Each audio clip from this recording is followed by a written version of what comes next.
Hello everyone. Been a little while since I did a video. I've been doing some painting here or there. We can talk about that a little bit later. But today I want to talk about this new board game I got in the mail. It's just been released, published by GMT Games. It's called Imperial Struggle. The Global Rivalry, Britain and France, 1697 to 1789. Just got it in the mail today. It's by Ananda Gupta and Jason Matthews. Same guys. I know Ananda Gupta made Twilight Struggle. I'm not sure if Jason Matthews was in on that project as well. I believe so. But basically, it's a Twilight Struggle, or modified for the conflict between England and France during the 1700s. Just a quick look. Let's take a look at this cover art because it's pretty sweet.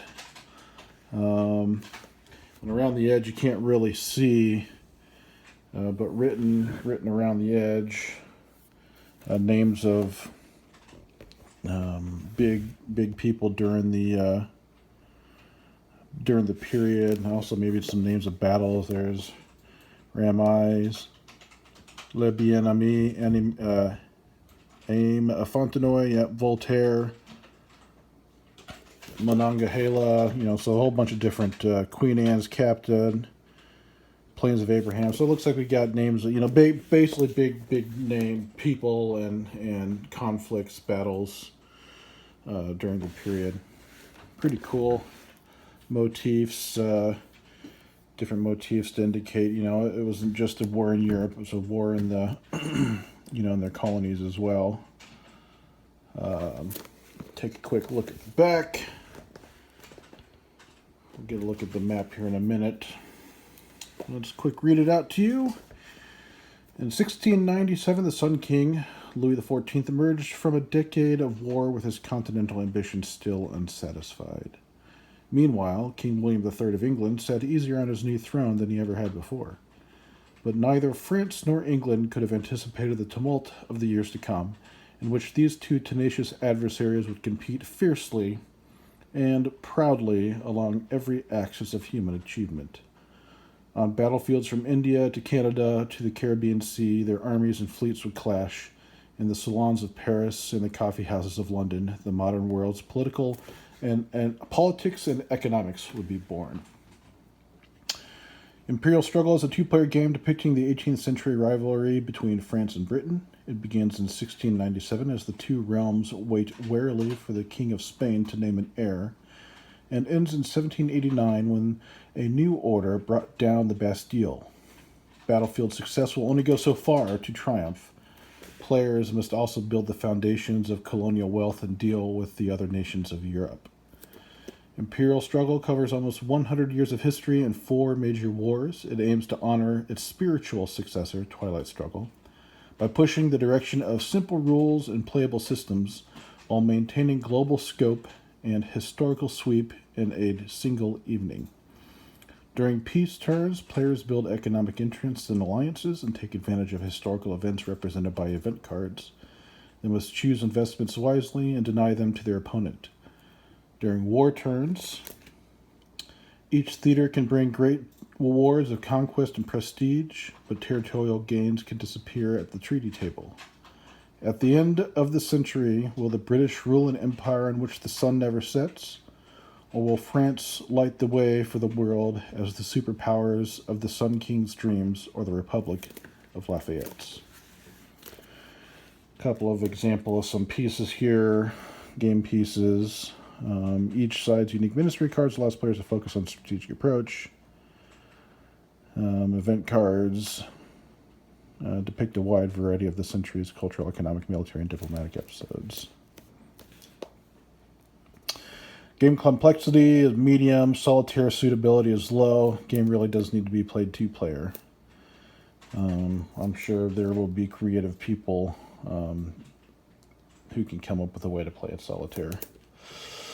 It's worth reviewing the game credits. Game design, Ananda Gupta and Jason Matthews. Game developer, Roland Hill. Art director, Roger B. McGowan. Production coordinator, Tony Curtis. Manual and player's aids, Charlie Kibler. Map, counters, and cards, Terry Leeds and Mark Simonich.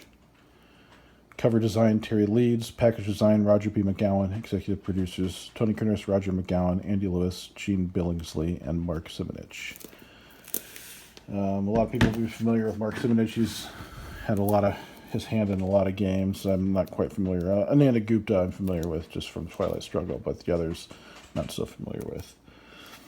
Okay, let's go ahead and crack the box here. I'll take a look at what we get inside.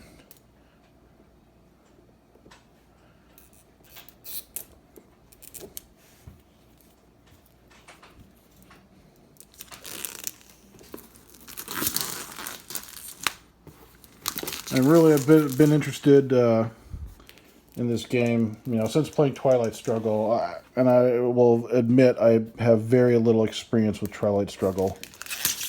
But what I have played of it, it was a very, very, very enjoyable game, and I know it's regarded very highly in the gaming circles. This is its successor, as it was said on the box, and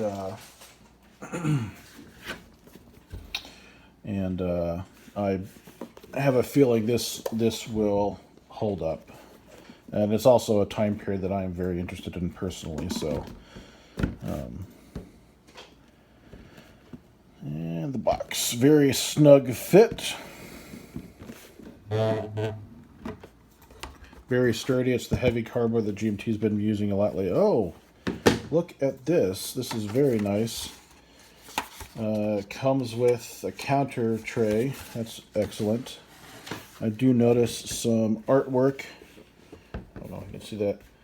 Anne Stewart. Then has a Louis the 14th, Louis the 15th. Then gives description of everything. And George III. That's very interesting. Start with the rules of play.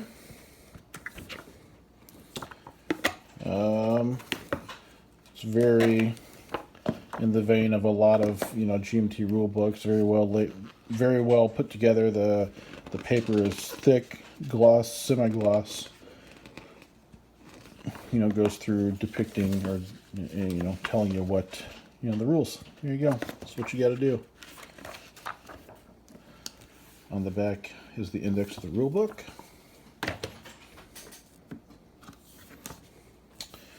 Imperial Struggle Playbook. Just doing a quick look-see. I don't know if these are various scenarios, or I bet you it is probably extended example of play. So it probably goes in detail how each how to play the game, or kind of gives you an in play example. Here's an interesting note. Guide for CDG players. CDG, for those that are unaware, is card-driven game. Imperial Struggles twists some of the rules and mechanics that CDG aficionados are used to. Here is a rundown of some elements players should keep in mind. So, yeah, it talks about a lot of card-driven games. They all kind of use the same engine and how things are used, and it sounds like this takes some twists and gives it some unique examples. Here's a list of bibliographies, game credits. Yeah, it's always nice to see have the ability to read some material on the time period that a game covers, so that way you can get a little bit more background. I'm not recognizing any names that I know so far, but the nice thing is it gives me a list of stuff to read. And designer notes. It's always good to read the designer notes to have an idea. Okay. See, we got a couple sequence of play cards. You got two of those. Makes sense. 2-player game.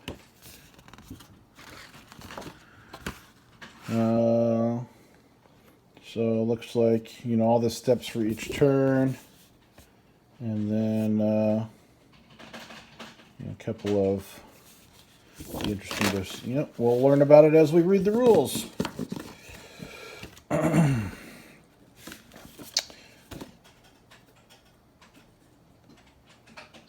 So this is interesting here. You've got, you know, it talks about it covers 4 major periods of war, starting with the War of Spanish Succession, War of Austrian Succession, 7 Years' War, and the War of American Independence. And the interesting thing, you know, it leaves others. There is a couple of other words, the War of Polish Succession. And I presume that this basically deals with the major wars that England and France both participated in. So here we got some tokens. There is very thick cardboard. Got some more tokens for my token clipper to work on, so that's exciting. And here we have some hexagonal pieces, of which my token clipper won't work on, so hopefully we can not have any rough edges.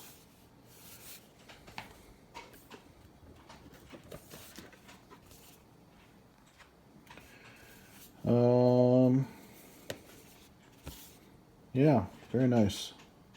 War of Austrian Succession, 7 Years' War, American War of Independence. So this is interesting.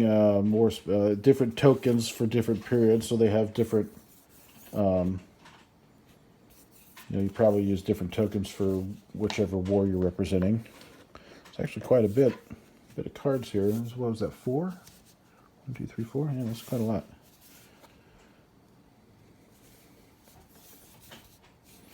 Good, we got more square tokens so I can clip them efficiently.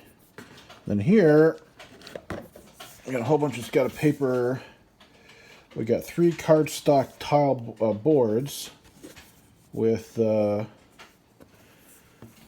see if I can, with a strap of paper surrounding it.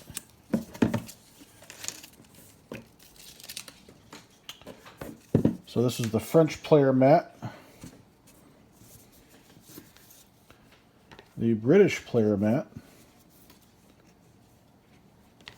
And then this is, you know, probably this the, you know, the event deck, discard pile, draw pile, different cards for whatever reasons you might need them to use for.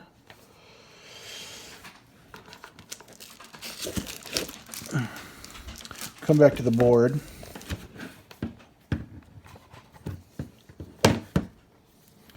Here's French ministry cards. And I think these are just generic event cards. This probably has both French and English cards in that deck. Let's see if there's anything else under here.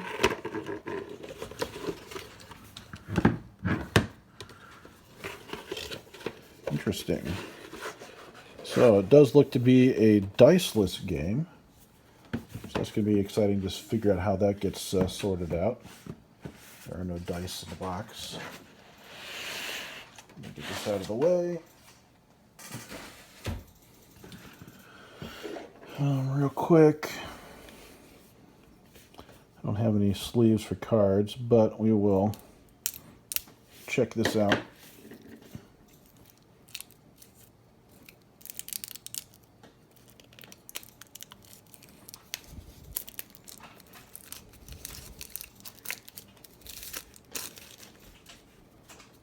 So these are the French ministry cards, and yes, there's also British ministry cards here. So it looks like it has extra overflow cards from the other deck. I'm going to presume that the British and French ministry decks are probably the same size.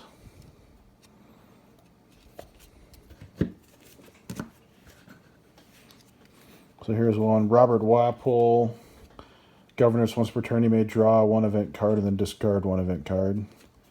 Different actions that you can do. Spaces in Ireland and Scotland cost you 1 less token to flag.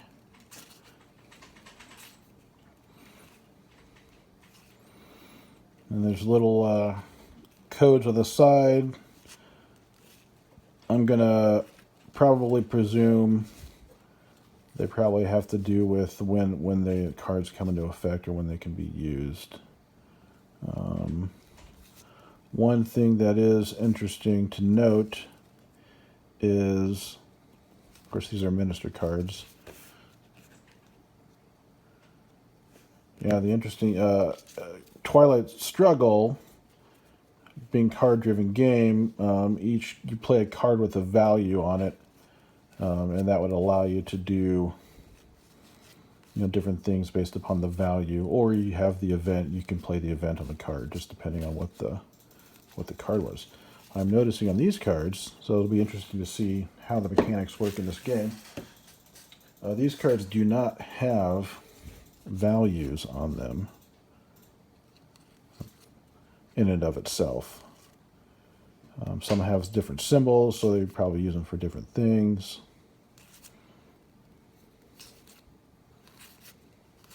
The cards themselves are very, very nice. They're very thick, very sturdy. Very nice,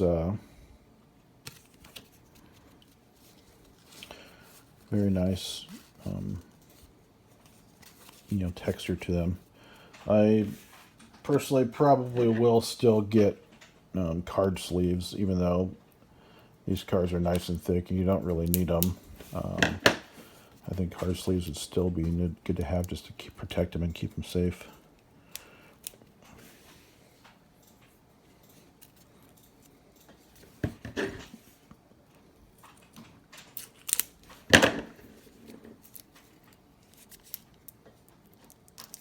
Maybe. Let's cooperate with me. Here we go.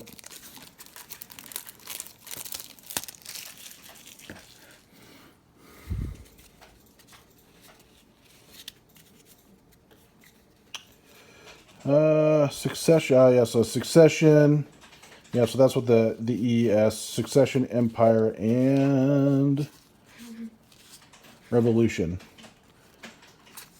So I'm going to presume there's 3 periods of play as you proceed through the turns, and at the beginning you'd only have the succession cards in the deck, and then when you get to the second period, then you would add the Empire cards and so forth.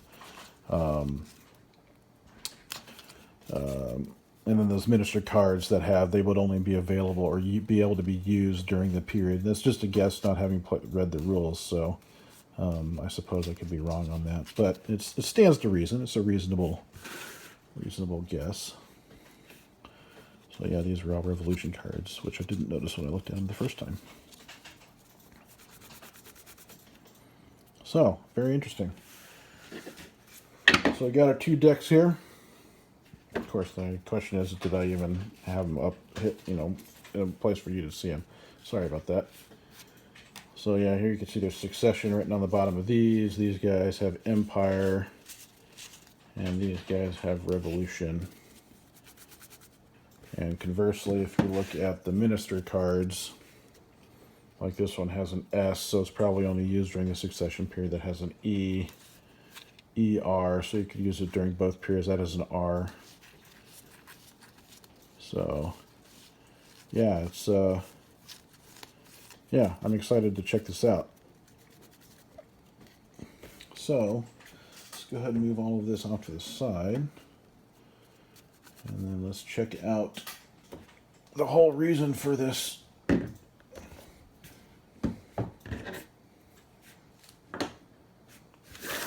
The board. It's heavy, heavy card board, board game board. It looks to be their standard 22 by 33. And just from what I can tell, the artwork is very, very pretty. I saw on their Facebook page, they had a digital image of the map, and yeah, it was pretty spectacular. If there's anything that you can say whether you like a game's mechanics or not, but it seems like whenever Mark Simonich is involved in the art design of the game and the board game design, the maps always look absolutely beautiful. All right. See if I can figure out how to... Ooh, this is much, much bigger than initially anticipated.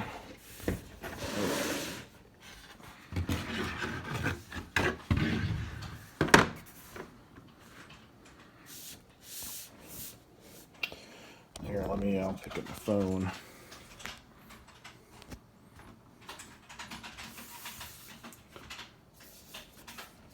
So it looks like this is kind of the New World area, the Caribbean zone.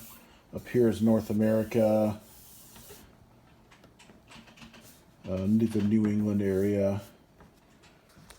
Over here is Europe and all of the relevant spaces that would affect England and France. And then down here, this is India. Those are the major areas in which France and England struggled with one another throughout the course of the century. So it certainly makes sense. And obviously, reading the rules and through play, we're gonna learn how everything connects together and what each symbol means and such. This looks like the turn track. So it looks like broadly there's 6 turns. And I would presume in Twilight Struggle, each turn you would go through it. I think if I remember correctly, you would go through until you played all your cards, and then each side, you alternate back and forth between playing cards, trying to get influence.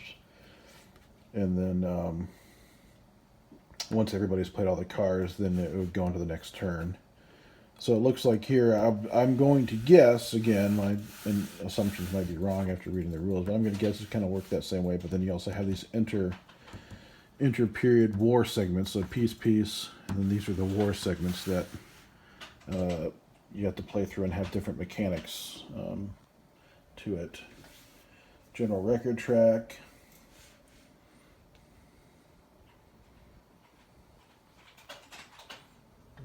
Looks like resources and what victory points you get for everything. And again, and that makes perfect sense because everything was about a war over resources. Who had influence and the resources available to them. So that is going to be super duper fun, I think. So that's that. I've rambled on long enough. Looked at everything in the box. That's what comes in the box of Imperial Struggle. I can't wait to play this game. Hopefully I can find some people to play with this game with. To get some games under my belt, and I can do another review of the game after the fact. So let's take a look at the map as a whole. Yeah, that's a sweet looking map right there. It's very cool. All right, well, that's it. I'll talk to you later. Happy gaming.